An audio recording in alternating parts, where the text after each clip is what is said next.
Hi guys, so today we are going to see about dilated cardiomyopathy. Cardiomyopathy means cardiac muscle, so there is dilation of the cardiac muscle.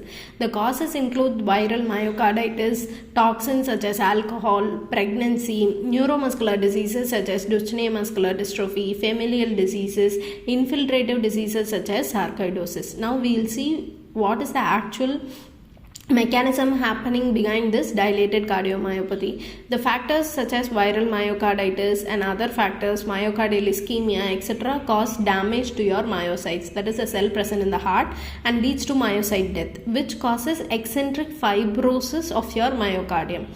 So what happens? The sarcomeres are added into the series, so the volume of chamber gets increased. And the parallel side, if you take the patient is a chronic alcoholic or inherited disorders such as hemochromatosis is present, then it is also going to cause myocyte toxicity and damage. As a whole, it causes enlargement of your left ventricle chamber without increase in myocardial mass correspondingly. So there is only enlargement of left ventricular chamber. If there is enlargement of the left ventricular chamber, what happens? The contractile ability is lost. So there is decreased contractile ability, which initially is compensated. Compensation is done by three mechanisms. That is, the first one is cardiac output is preserved by increased stroke volume due to increased muscle unit stretch by Frank-Starling law. That is, the cardiac output is equal to stroke volume into heart rate. It can also be preserved by cardiac output can be preserved by increased heart rate also, which can present as tachycardia in our patients. And it can also be compensated by decreased blood pressure leading to decreased end organ perfusion, which can present as pre-renal failure, that is increased BUN and creatinine. This decreased end organ perfusion can cause upregulation of your renin-angiotensin system, that is RAS, and it can cause aldosterone to cause sodium and water retention.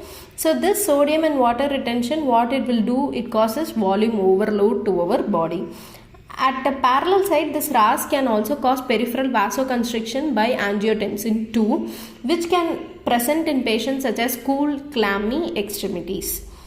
Now what happens? This compensation at a longer time, it can't able to compensate due to the further damage, so there is systolic dysfunction. This dysfunction leads to hemostasis in the ventricles leading to thrombus risk. So there is lack of forward flow and there is a volume overload leading to decreased cardiac output and increased end diastolic volume.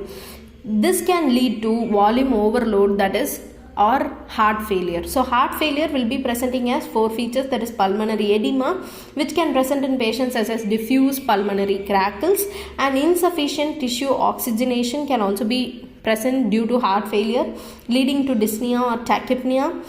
It can also lead to increased right ventricular pressure, which can present as peripheral edema and hepatic congestion. And there is increased risk of cardiac arrhythmia, which can present as sudden cardiac death. Now that's all about the mechanism behind this and the clinical features. Now moving on to the investigations. First you can do an echo. In echo, the dilated cardiomyopathy, there is actually globally dilated hypokinetic heart, okay, and there is decreased ejection fraction, which you can note in echo. Now if you take ECG, you can note tachycardia, and there is poor R wave progression. R wave progression we usually see from V1 to V6. So there is poor R wave progression. Regarding the treatment, we can treat it symptomatically by giving beta blockers, AC inhibitors, etc. If it is a severe stage, you can go for cardiac transplant. That's all guys.